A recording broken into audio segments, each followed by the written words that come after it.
வணக்கம். இன்றைய தத்துவ கதை.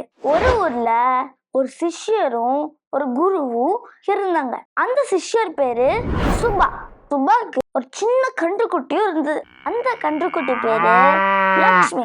சுபா தினமும் அவரோட வேலையை முடிச்சிட்டு அந்த கன்றுக்குட்டிய தூக்கி முத்தா கொடுத்து அந்த கன்றுக்குட்டி கூட விளையாடிட்டே இருப்பார். அப்போ நாள் போக அந்த கன்றுக்குட்டி வளர்ந்து பெருசு ஆனாலும் அந்த சுபா தூக்கி முத்த கொடுத்தாரு. ஒரு கிராமத்தார் பார்த்து யோசிச்சாரு, எப்படி இவ்வளவு பெரிய மாடை தூக்குறான், பார்க்கவும் ஒல்லியா இருக்கான், ஸ்ட்ரென்த்ல மாடை தூக்குறானே, மாடை தூக்குறான்னா பெரிய விஷயம் அப்படின்னு சொல்லிட்டு அந்த கிராமத்தார் சூபா கிட்ட போய் கேட்டார், சிஷ்யா, நீ எப்படி இவ்வளவு பெரிய மாடை அப்படியே தூக்கி முத்த கொடுக்குற? அப்போ பிரிச்சுட்டே சுபா சொன்னாரு பதில், இது நான் கன்றுக்குட்டிலிருந்தே தூக்கி முத்த கொடுத்துட்டே இருப்பேன். அது ஒரு நாள் கூட தூக்காம இருந்ததே, அதனால இது வெயிட் ஆனதும் தெரியல எனக்கு.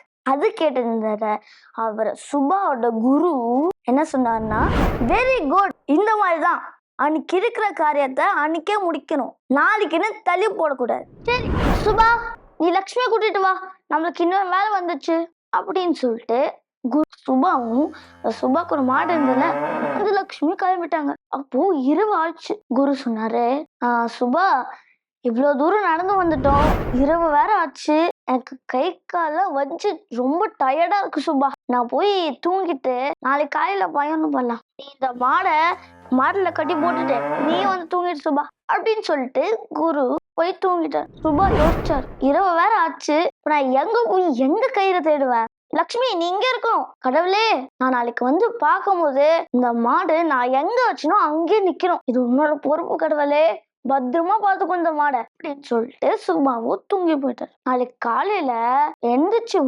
பார்த்தா மாடை காணோம். அப்போ குருக்கு வந்ததே பாருங்க கோவம், டே சுபா, எங்கடா மாடை காணோம், நேற்றுக்கு நைட்டு நான் உங்ககிட்ட என்ன சொன்னேன், இந்த மாடை மரத்துல கட்டி போட்டுட்டு தூங்குடான்னு சொன்னேன், ஆனா இந்த மாடை கட்டி போடாமலே தூக்கிட்டேடா.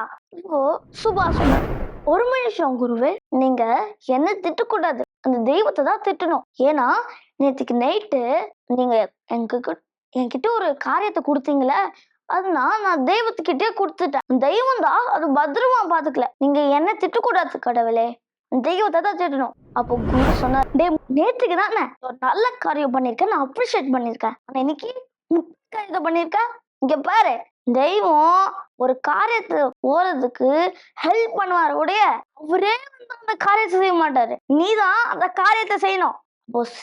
அப்போ அந்த சிஷ்யர் யோசிச்சார், குரு சொன்னது கரெக்டு தானே, அதனால இந்த கதையில இருந்து நம்ம 2 விஷயத்த எடுத்துக்கணும். ஒண்ணு, அன்னைக்கு இருக்கிற விஷயத்த அன்னைக்கே முடிச்சுங்க, நாளைக்குன்னு தள்ளி போடாதீங்க, அது நம்மளுக்கே பாரமா தெரியும். 2, ஒரு விஷயத்துக்கு நம்ம போறோம்னா கடவுள் சக்சஸ் ஆகிறதுக்கு ஹெல்ப் பண்ணுவார், அவரே அந்த காரியத்தை செய்ய மாட்டார், நம்ம தான் அந்த காரியத்தை செய்வோம். அதனால இந்த கதை உங்களுக்கு மோட்டிவேஷனால இருக்கும்னு நான் நம்புறேன். அடுத்த கதையோட நான் உங்களை சந்திக்கிறேன். நன்றி, வணக்கம்.